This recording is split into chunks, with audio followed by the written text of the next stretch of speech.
우린 지난 한 해를 돌아보면 가슴 아픈 일들도 있었을 것입니다. 반면에 기쁜 일도 있었을 것입니다. 여러 가지 슬픔과 기쁨이 교차되는 이런 시간을 보내면서 우리는 어느덧 2013년 추수감사절을 맞이하게 되었습니다. 오늘 이 시간에 앉아있는 여러분들 가운데는 납덩이처럼 내리누르는 마음의 무거운 짐을 아직도 가지고 계신 분이 계실 것이고, 그리고 2013년 한 해 동안에 그렇게 오랫동안 묵었던 문제들이 해결된 분도 있을 것입니다. 오늘 성경은 추수감사절의 의미를 이렇게 말씀하고 있습니다. 오늘 성경 말씀을 보게 되면 하박국 3장 16절 말씀을 보게 되면 하박국 선지자가 이렇게 노래를 부르고 있습니다. 오늘 본문 내용은 하박국 선지자가 지어서 부른 찬송시입니다. 16절을 먼저 소개합니다.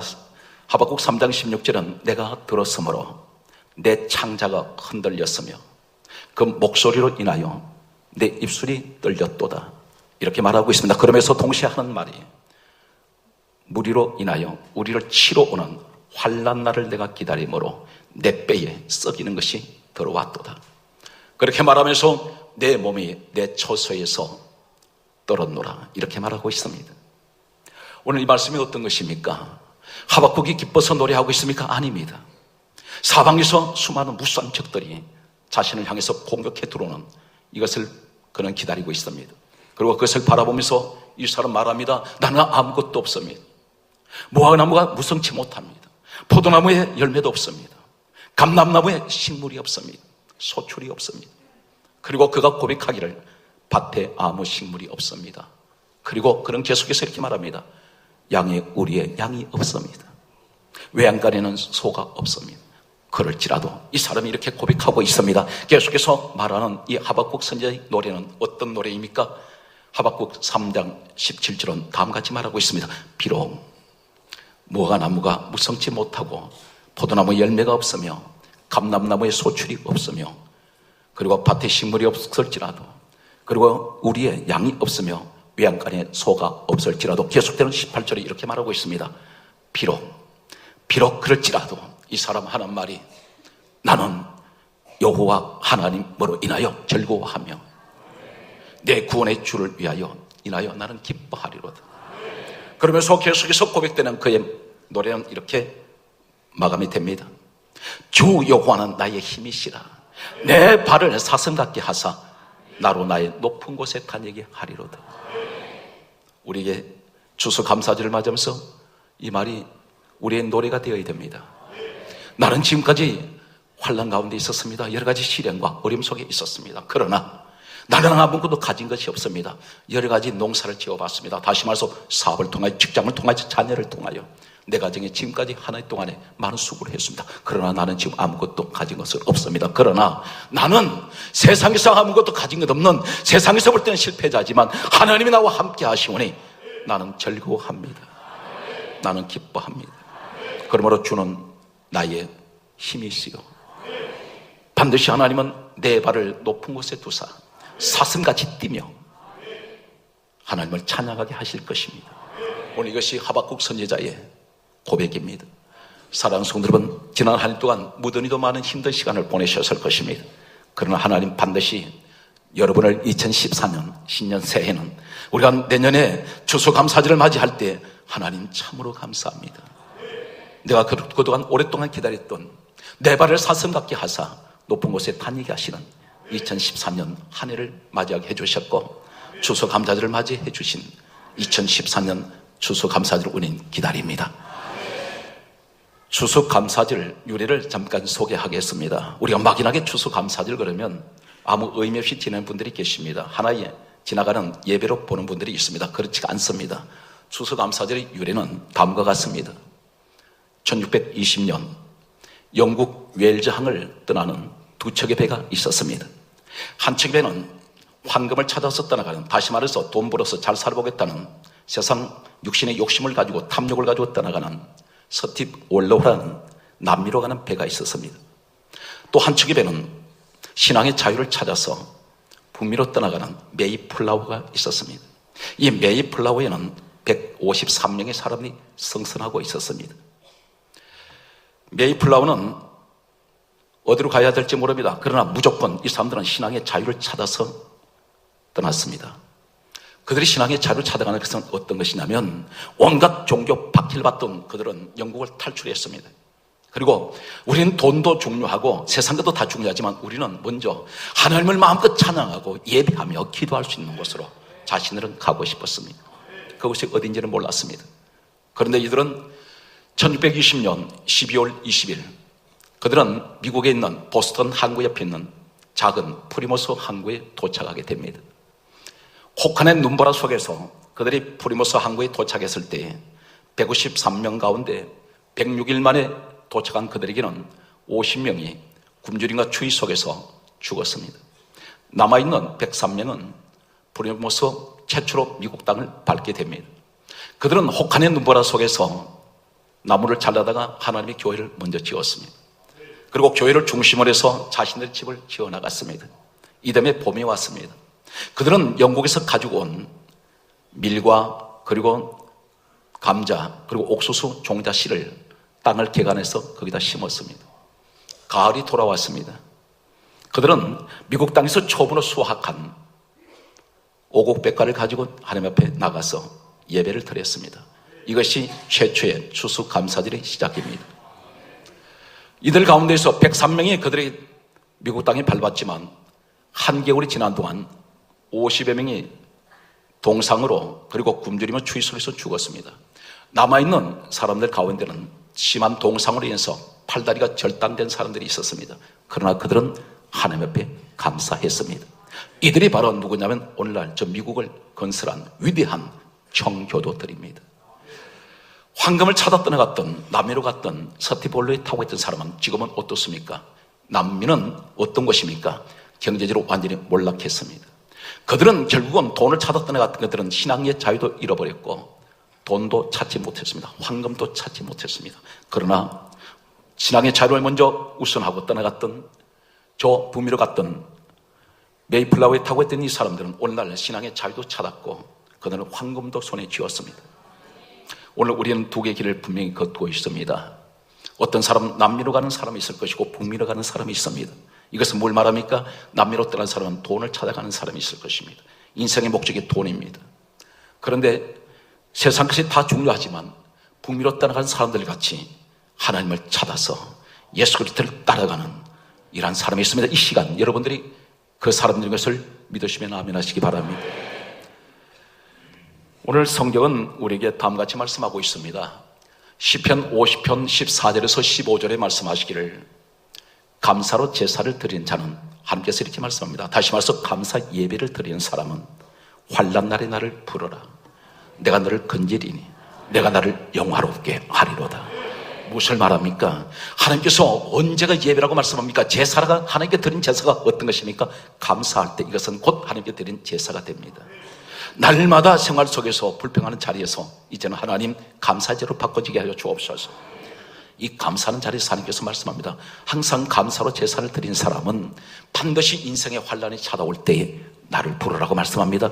부른다는 것은 무엇입니까? 성경이 이렇게 말씀하고 있습니다. 예레미야 33장 1절에서 3절에 말씀하시기를 일을 행하는 여호와 그 일을 지어 성취하는 여호와가 내게 같이 이르노라. 너는 내게 부르짖으라. 내가 응답하겠고 내가 알지 못하는 크고 비밀한 일을 내게 보여주리라 말씀하고 있습니다. 기도하면 부르짖을 때 감사 제사 드린 사람은 반드시 하나님께서 그 기도를 들으시고 건져 주시겠다고 말씀하고 있습니다. 추수감사절을 맞이하면서 아름다운 한 사람의 이야기가 있습니다. 이 사람은 가장 최악의 상황에서 자기 인생을 뒤바꿔버린 놀라운 입지적인 전적인 인물이며 동시에 하나님이 가장 큰 축복을 받았던 사람 중에 한 사람이며 역사는 이 사람을 가장 존경하는 사람으로 기록하고 있는 한 사람이 있습니다. 미국 역사를 뒤바꿔버린 한 사람이 있습니다.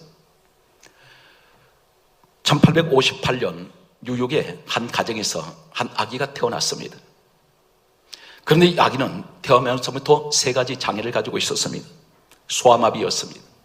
하나는 눈에 굉장한 시력이 나빠서 나중에 이 사람이 장성했어도 글씨를 읽을 때 글씨가 잘 보이지 않아서 돋보기를 2개씩 겹쳐서 볼 수 있는 그런 정도의 시력을 가지고 있었던 사람입니다. 또 한 가지는 천성적인 천식을 알았습니다. 극도의 호흡 곤란을 느낄 만큼 이 사람은 심한 천식을 앓던 사람이었습니다. 그가 11살 때 아버지가 추수감사주일날 불러서 이 아들을 앞에 앉혀놓고 다음같이 말했습니다. 사랑하는 아들아, 너는 태어나면서부터 다른 사람같이 건강한 몸으로 태어나지 못했지만 너는 장애를 가지고 있지만 너는 소아마비고, 그런 너는 천식을 앓고, 너는 숨을 제대로 쉬지 못하는 그런 아픈 몸이지만, 그리고 너는 앞을 잘 보지 못하는 시력이 나쁜 아이지만 반드시 우리 주님은 우리를 대신해서 십자가에서 죽으시고 우리 모든 죄를 다 사해 주셨단다. 너를 향하신 하나님의 뜻은 반드시 있을 것이다. 너는 앞으로 위대한 사람이 될 수 있어. 너는 얼마든지 앞으로 하나님께서 크게 서실 거야. 그래서 넌 이 장애를 잘 극복하는데 불평하지 마라. 어떤 일이 있어도 하나님께서 주신 은혜를 감사하고 불평하지 않으면 늘 감사하는 사람이 되어라. 그럼 반드시 하나님은 너를 향하신 뜻을 이루실 것이다. 이 사람이 바로 누구냐면 미국 역사의 가장 위대한 대통령인 데오도로 루즈벨트 대통령입니다. 이 사람은 가장 미국 사람들이 존경하는 대통령입니다. 이 사람은 날마다 그가 이런 용기를 가지고 대통령이 될 수 있었던 것은 첫째는 하나님이 함께 하셨고, 두 번째는 아버지가 11살 때 들려주었던 그 말씀을 늘 마음에 품고 있었습니다. 이 사람이 날마다 예배 때마다 하나님 옆에 감사하면서, 그러면서도 한 가지 대단히 불평했던 한 가지가 있었습니다. 이 사람은 워낙 시력이 좋지 않기 때문에 늘 돋보기 안경을 늘 갖고 다녀야 했습니다. 대통령이 되고 난 후에 이 루즈벨트 대통령은 안경집을, 강철로 만든 안경집을 2개를 늘 지니고 다녔습니다. 항상 글을 읽을 때마다 돋보기를 2개씩 겹쳐서 봐야 되기 때문에 하나는 허리에 차고 하나는 안경집을 가슴에 있는 포켓에 넣고 다녔습니다. 어느 날 이 사람이 암살범으로부터 총으로 저격당했습니다. 사람들은 루즈벨트 대통령이 죽은 줄 알았습니다. 잠시 후에 의식을 되찾은 이 루즈벨트 대통령은 몸 한 군데도 다친 데가 없었습니다. 그것은 공교롭게도 암살범이 쏜 이 총알이 바로 루즈벨트 대통령이 그렇게 귀찮게 생각했던, 늘 불평했던 강철 안경집에 맞고 튕겨나갔습니다. 이 사람이 그 자리에서 엎드려서 하나님께 다음과 같은 회개 기도를 했습니다. 하나님, 평소에 제가 늘 귀찮게 생각했고 불평했던 이 안경집이 저를 살리실 줄 몰랐습니다. 그런 총알이 흔적이 남아있는 이 안경집을 볼 때마다 늘 감사했습니다. 내가 불평했던, 그리고 늘 귀찮게 생각했던 이 안경집을 볼 때마다 이것이 나를 살릴 도구가 될 줄은 몰랐습니다. 우리의 모습은 어떻습니까? 내 생활 속에 한두 가지 불평하는 것들이 아닙니다. 다 불평스럽습니다. 때로는 귀찮습니다. 그런데 하나님께서 말씀합니다. 그것이 너에게 생명을 주는, 때때로 루즈벨트를 살린 강철 안경집처럼 너에게 그것이 축복을 가져오는, 너를 지켜주는 너의 도구가 될 것이라는 것입니다. 사랑하는 성도 여러분, 오늘 추수감사절을 맞이하면서 우리는 하나의 연례 행사처럼 지나가는 그런 추수감사절이 되지 말고 하나님께 감사하는, 정말 하나님 앞에 감사하는, 주여 내가 지금 사방 돌아보면 원망할 일이 너무나 많습니다. 불평할 것도 많습니다. 많은 사람들이 가지고 있는 것에 대한 저는 부러움도 있습니다. 그러나 하나님께서 말씀합니다. 네가 현재 남이 가지고 있지 않는, 가지고 있는 것이 있지 않니? 너에게 건강이 있잖아. 그리고 너에게는 자녀가 있잖아. 너에게는 가정이 있잖아. 그리고 무엇보다도 중요한, 너는 지금 이 시간 내가 너를 불러서 세운 이 예배 자리에 나와 있잖아. 가지지 못한 것에 대한 원망보다는 가진 것에 대한 감사할 줄 아는 그 사람에게 하나님께서는 축복하실 것입니다. 사랑하는 성도 여러분, 우린 주변을 많이 돌아보셔야 됩니다. 남들이 많은 것을 가지고 있다 해서 부러워하지 마세요. 나에게 주신 소중한 것들이 있습니다. 여러분 주신 그 가정이, 여러분 주신 이 교회가, 여러분 주신 그 삶이 가장 위대하고 소중한 것을 믿는 이 시간 되시기 바랍니다. 성경 전체에서 가장 감사를 많이 한 사람이 있습니다. 그 사람은 다윗입니다. 이 다윗을 가리켜서 사도행전 13장 22절은 다음같이 말씀하고 있습니다. 하나님께서 말씀하시기를 유일하게 성경 전체 위대한 믿음의 사람 가운데 한 사람을 하나님께서 이렇게 말씀하는 사람이 다윗입니다. 내가 다윗을 만나니 내 마음에 합한 사람이라. 내가 나의 뜻을 다윗을 통하여 다 이루리라. 다윗은 인생을 70년 동안 살면서 그는 감사할 일이 많았을까요? 그렇지 않습니다. 이 사람은 30세까지 왕위에 오르기까지 그는 15년 동안 쫓겨다니는 인생이었고, 30세에서 70세가 될 때까지 그는 왕위에 있었지만 파란만장한 많은 우여곡절을 겪었던 고난의 사람이었습니다. 그런데 이 사람은 가장 가슴 아픈 기억 속에 남아있던 사람들이 있었습니다. 가장 배신감을 느꼈던 사람이 누구냐면 자신의 몸으로 통해서 태어난 압살롬이라는 아들이 다윗이 왕위에 있을 때 아버지를 내쫓았습니다. 쿠데타를 일으켰습니다. 다른 사람이 아닌 자신의 친자식을 통해서 이 배신감을 당합니다. 그때에 압살롬이라는 아들에게 쫓겨났을 때에 그가 쓴 시편이 바로 시편 3편이 기록되어 있습니다. 가슴 아픈 노래를 하고 있습니다. 그는 시를 지어서 찬송하고 있습니다. 그리고 또 한 가지는 이 사람이 사울 왕에게 쫓겨서 15년 동안 도망 다닐 때에 아비멜렉이라는 저 이국 땅으로 도망쳤을 때에 그곳에 갔을 때 사울 왕이 전가를 보냈습니다. 다윗이라는 자가 나타나면 잡아서 죽이라고 했습니다. 이때 아비멜렉이 다윗을 잡아놓고 보니 이 다윗이 어떤 모습을 갖고 있냐면 미친 사람이었습니다. 그는 정상적인 사람이었습니다. 그러나 그가 살아남기 위해서는 사람들 앞에서 미친 사람 행세하면서 거적대기를 뒤집어 쓰고 때때로 손가락으로 벽에다가 글을 써가면서 입에 침을 흘리면서 그런 처참한 모습으로 살아야만 했습니다. 그때 이 사람이 기록한 시가 시편 34편을 기록하고 있습니다. 처절한 상황에서 쫓겨다니는 이 사람, 그 사람 누굽니까? 하나님 택한 사람이었습니다. 여러분 누굽니까? 하나님 택한 사람입니다. 그런데 때때로 나는 사람들에게 관심받을 때도 있습니다. 무시도 받습니다. 그러나 하나님 그냥 두셨을까요? 이 사람은 또 어떤 일을 겪습니까? 사울왕에게 쫓겨서 도망가야 때 아둘람이라는 굴 속에 숨었습니다. 이 굴은 사막 한가운데 있는 작은 굴인데 안에 들어가면 캄캄합니다. 이 속에 숨어들어서 일촉즉발, 위기일발의 순간에 앞에서는 이 사막 밖에서는 이 다윗을 잡으려고 3,000명 사울왕이 풀어놓은 군사들이 있었습니다. 잡히면 죽습니다. 풍전등화 같습니다. 바람 앞에 둥글 같습니다. 이때에 다윗이 캄캄한 굴 속에서 한 편의 시를 쓰게 됩니다. 그 시가 시편 57편입니다. 이 시편 57편을 쓰면서 이 사람이 이렇게 자신을 고백하고 있습니다. 시편 57편 4절에 다윗이 고백하기를 내가 불사른 자 중에 나는 누워 있습니다. 사방의 불길 속에 자신은 누워 있다는 것입니다. 무엇을 표현하고 있습니까? 나는 불같은 시험 속에서 동서남북에서 나를 조여오는 이 불시험 속에 자신은 누워 있다는 말은 나는 아무것도 할 줄 못합니다. 나는 도망갈 길도 없습니다. 다 막혀버렸습니다. 이런 상황에서 이 사람이 고백합니다. 그럴지라도 자신이 불로 타서 죽는 한이 있어도 이 사람 고백하는 내용이 다음과 같이 고백하고 있습니다. 시편 57편 7절에 자신이 고백하기를 나의 하나님이여 내가 확정되고 확정되어 사오니 내가 노래하고 찬송하리이다. 이렇게 고백합니다. 무엇이 확정되고 확정되었습니까? 하나님, 나는 불같은 시험이 나를 엄습하고 있습니다. 나는 도망갈 곳도 없습니다. 나를 돕는 사람도 없습니다. 나는 혼자서 하나님 무기력한 상태에서 내가 누워있지만 그러나 내 마음은 하나님을 향한 그 마음은 나는 확정되고 확정되어 있사오니 내가 오히려 이 시험 속에 나는 노래하고 찬송하겠나이다. 우리의 위대한 이 고백이 되었답니다. 하나님이 다윗을 그렇게 사랑하셨어요. 하나님은 불길 속에 집어넣어도 봤습니다. 때때로는 짓밟히는 이런 현장 속에 하나님 그 모습을 지켜보셨습니다. 그래도 이 다윗 속에는 어떤 고백이 있습니까? 날마다 하나님을 향한 그 신앙은 변하지 않았습니다. 오늘 복음대로 뭘 말합니까? 내가 힘들고 어린 고난한 환경 속에서 내가 주님을 바라보는 내 마음은 하나님은 어떤 일이 있어도 어떤 하나님 불같은 시험이 왔어도 나는 내 마음은 흔들리지 않습니다.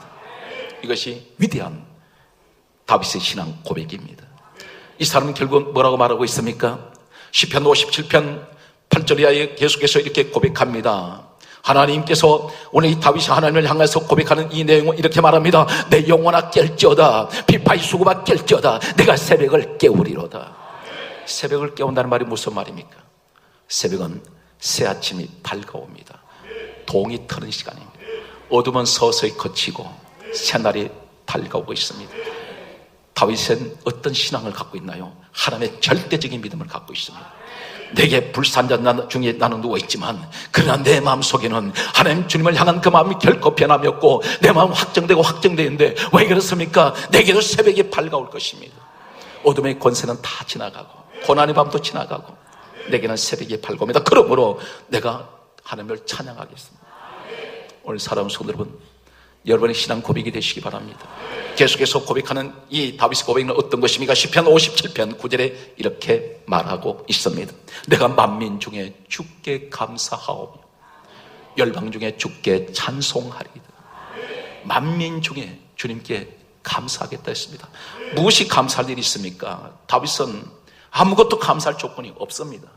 지금 잡히면 죽습니다. 그런데도 그는 감사합니다. 그러면서 끝까지 마치 다윗이 시편 23편 1절에서 6절에 고백하는 내가 사망의 엄침한 골짜기를 다닐지라도 내가 해를 두려워하지 않을 것은 주께서 나와 함께 하시기 때문에. 세상 끝 나를 괴롭히는 무수한 문제들이 파도처럼 밀려오고 있습니다. 인생은 어차피 파도처럼 밀려왔다 밀려가는 게 인생입니다. 수많은 크고 작은 문제 앞에서 절대 건드리지 말 것은 주님은 반드시 나를 버리지 아니하셨고 내게도 인생의 밤은 지나가고 새벽이 밝아오는 이 축복이 2014년 우리를 기다리고 있습니다.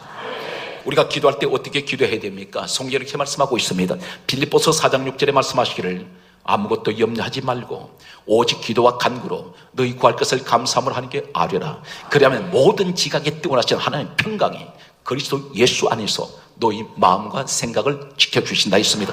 여기서 중요한 것이 뭘 말합니까? 아무것도 염려하지 말라는 것은 염려가 있다는 것입니다. 수많은 염려가 있습니다. 그런데 결론이 무슨 말합니까? 감사로 기도하라는 것입니다.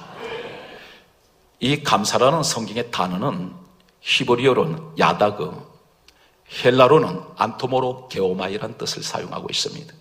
한번 따라 하시겠습니까? 야다그, 거기 하세요. 안토모로 게오마이. 두 가지 의미를 가지고 있습니다. 고백하다, 내어 보이다.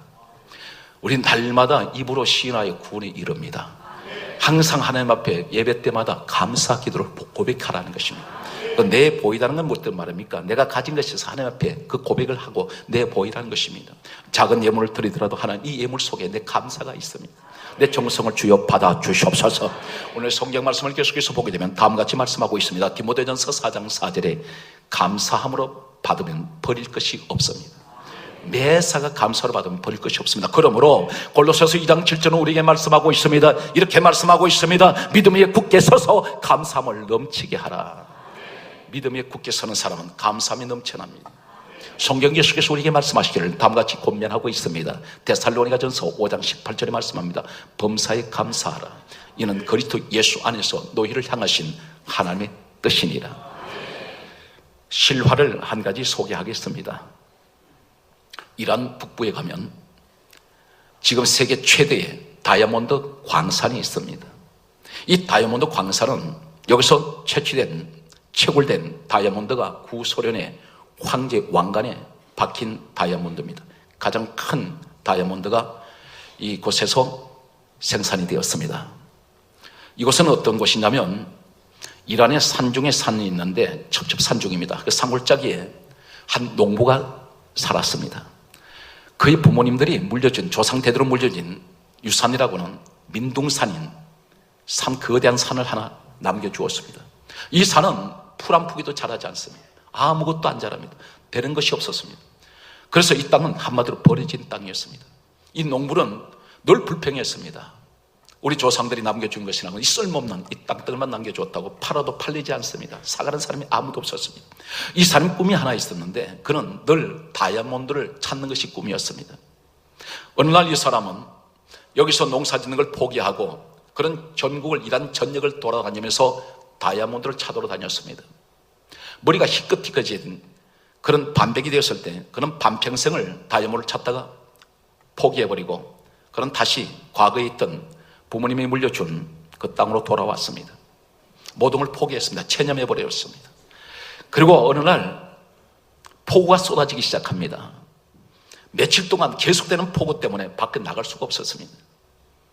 며칠이 지난 후에 찬란한 햇살이 돋았을 때 이 사람이 창문을 여는 순간 사방이 눈부시도록 빛을 받아서 태양 빛을 받아서 반사되는 그 광야 앞에 눈을 뜰 수가 없었습니다.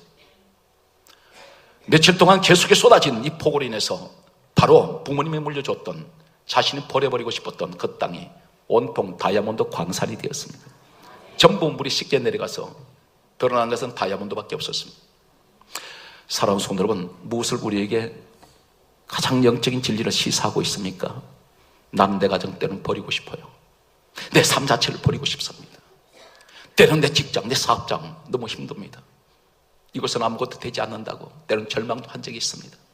나에겐 소망이 없다고 생각했습니다. 그런데 다른 곳에 행복이 있는 줄 알았습니다. 다이아몬드라는 행복을 찾아서 다녔지만 없었습니다. 오늘 근데 바로 내가 서 있는 그 자리가, 최악의 조건을 가진 그 자리가, 아무것도 되지 않는 그 자리가 바로 다이아몬드 행복이 있었어요. 그 가정이 어디입니까? 여러분 가정입니다. 내가 서 있는 삶의 터전입니다. 내 마음속에 하나님, 난 아무것도 없어요. 사람을 돌아봤지만 아무것도 내게 도움이 되지 않습니다. 난 가진 것 없어요. 그런데 하나님 말씀합니다. 너 자신이 다이아몬드야. 너 속에 다이아몬드가 있잖아. 가장 처참한 황량한 인생살이 앞에 내가 너를 다이아몬드 되게 하리라. 너 그 속에 감춰진 것이 다이아몬드가 있어. 하나님께서는 우리에게 말씀하고 있습니다. 이 세상에 가장 귀한 분이 누군지 아십니까? 우리 예수님이십니다. 예수님 이 땅에 오셔서 온갖 고난 다 당하셨습니다. 채찍 맞으시고 못에 손과 발 닦이시고 창에 옆구리 찔리시고 머리에 가시멜리관 다 서셨을 때 사람들은 저 사람은 버려진 사람이야, 저주받은 인생이야, 십자가에 매달릴 때 사람들은 저주받은 사람이 십자가에 매달린다고 생각했습니다. 그러나 그분은 우리 인류 역사의 최고의 다이아몬드가 되셨습니다. 그분이 바로 생명의 다이아몬드, 그분이 전국의 다이아몬드며 그분께 가면 우리 인생은 다이아몬드가 될 수 있습니다. 우리 주님께서 죽으시고 인류 역사의 모든 죄를 대속하시고, 성경은 말씀하고 있습니다. 에베소서 1장 4절에 말씀하시기를 누구든지 예수 그리스도 안에 있으면 새로운 피조물인데, 예수 그리스도 안에 있으면 하나님께서 택하시기로 했다 그랬습니다. 예수님이 우리를, 그분이 죽으시면 우리를 하나님 택하셨습니다. 어떻게 택하셨습니까? 요한복음 1장 12절에 하나님 자녀로 택했습니다. 여러분 범사위에 하나님 크신 축복과 은총이 함께 하시기를 주 예수님으로 축원합니다.